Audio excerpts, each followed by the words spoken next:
There you go. Do I get that? Thank you. Yes, and I just need to make sure I have this for our talk. Yeah, I was told to set up there so that I can make an entrance walking down, so here I am now. Exactly. And I get to question him, so I have to cut myself off in about 9 minutes. No. So, Amit, you are in the envious role of in a traditional industry with good resources and able to turn science and technology upside down. Tell me more about that. All right, so to give a little bit of my background for folks who haven't met me yet, I started looking at, so I'm in my very early on in my career, I was looking at systems biology problem, looking at protein-protein interaction modeling. Pretty soon I realized, you know what, proteins in the human body behave not very differently than actual humans behave, and so I got very interested in human behavior.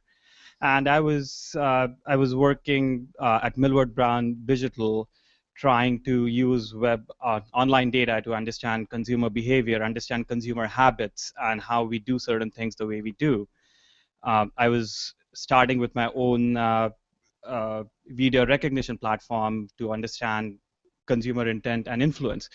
And as those things were happening, I got into talking to the powers that may be at MassMutual, and we met at a social setting, and you know, they approached me, and they was, what do you do? And they said, we want to do something different. I'm like, are you really trying to tell me that you want to recruit me to sell insurance? That seems far-fetched for something that I'm doing right now.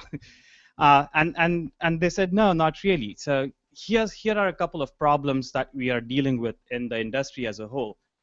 The biggest issue is trust. No one really trusts us. Fair enough. I can probably get a vote here, and not many people here are going to trust the insurance industry.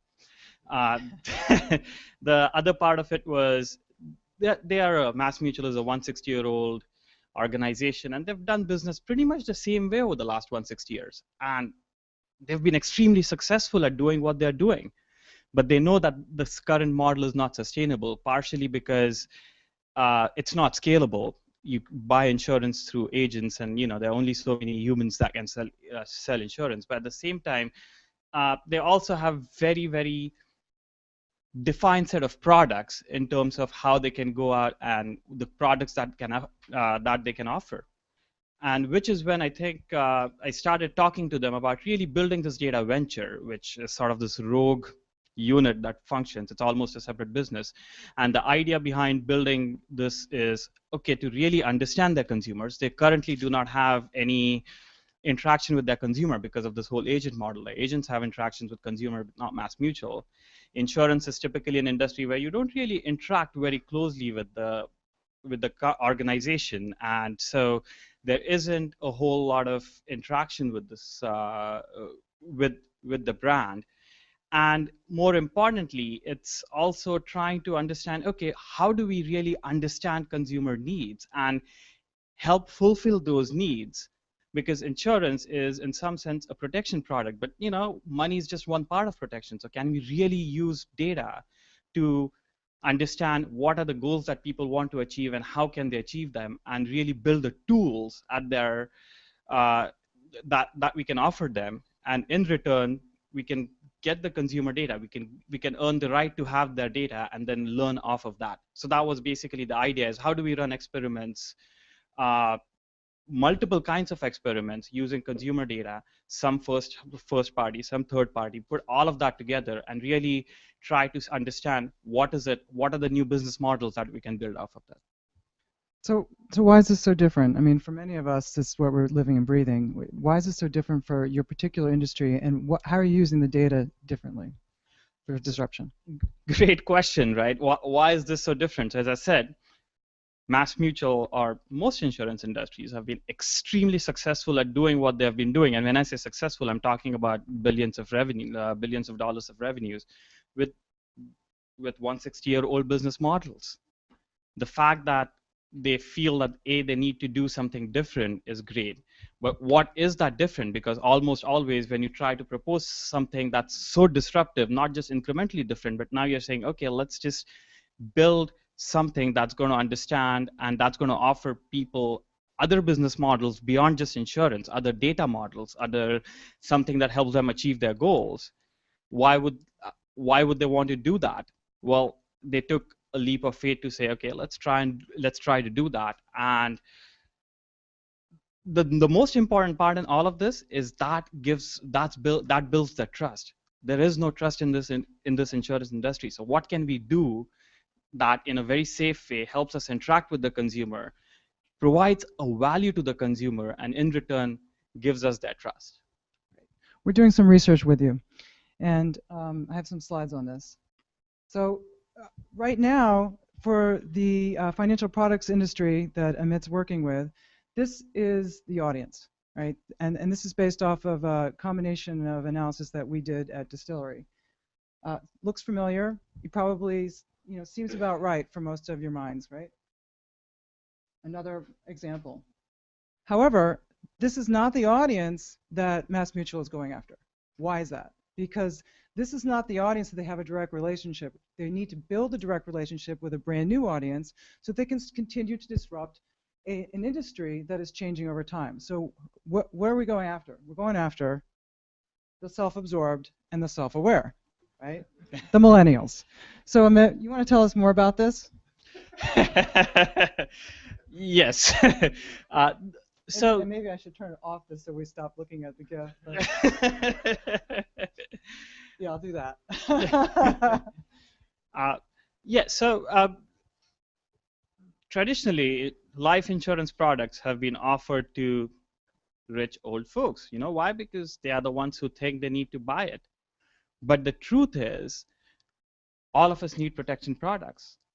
We need a much larger, younger generation, the millennials, to realize what is the kind of protection they need, how can they achieve it, and it help them understand that it's really providing them some value to their life. And to be able to do that, we really wanted to get to this millennial population.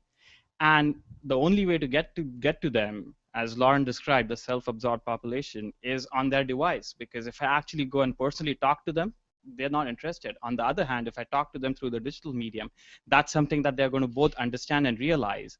And so how do we build the tools by which we can both engage these audience in a fun and exciting way, and at the same time offer them something that's of value to them? We did a interesting project. I mean, not a project, but we ran this interesting experiment. One of the things that we are trying to find out is what do we know about their spending patterns, for example, or their behavior, from the least possible questions. And so one of the questions that we picked that tended to be extremely indicative of their behavior was something like, when you go out for dinner with friends, do you like to pick up the check? Do you like to not pick up the check? Or do you like to split the check? And just a simple question like that tends to show us what their behavior is. That helps us understand, okay, what is the value that we can provide to this person? And which is why this experiment that we are doing with Distillery is extremely important. Great. Do you have other examples of what you're doing that's a little bit different? I think you have a niche site that you're working with. Absolutely. So we are also trying to build this site. So one of the other problems, and I'm just going on talking about the problems with this industry, right? Because I don't like this industry too much. Hopefully his boss is not watching this. No. I mean, well, maybe I'm exaggerating, but the idea is, I mean, there's a reason why I believe in wanting to disrupt this industry. But one of the basic problems that the insurance industry has is the old model of having to buy life insurance. So if anyone has ever been through that process, trust me, it's a painful process. You need to go through a 2-week-long process just to get to an application. You need to complete an application, and then there's some more. It's a 6-week process before which you can even get a rate of what you want to pay. There are medical tests involved, everything involved. And you have to work with an agent. And you have to work with an agent, which is not easy, because at this all along you're trying to just find out what the agent's angle is in this whole scenario, which is simple. They're trying to make most amount of money off of you. But how can we make all of that process a little easier? Can we build tools so that they can at least start getting a comparative understanding of what kind of policy might best fit their needs? just by going online, giving in some basic information. What is the kind of, so if, okay, here's my income, here's what I expect where my future is going to be. What is the kind of protection that I might need now, 5 years from now, 10 years from now? Just doing this process, which is a completely simple process, which today takes someone's putting in 30 pages worth of a form, is a way that we can sort of engage and make it a lot less painful, and thus start engaging with the millennials. Great. And I'm going to leave at that note because we're out of time. Don't forget, self-absorbed and self-aware. So thank you. Thank you.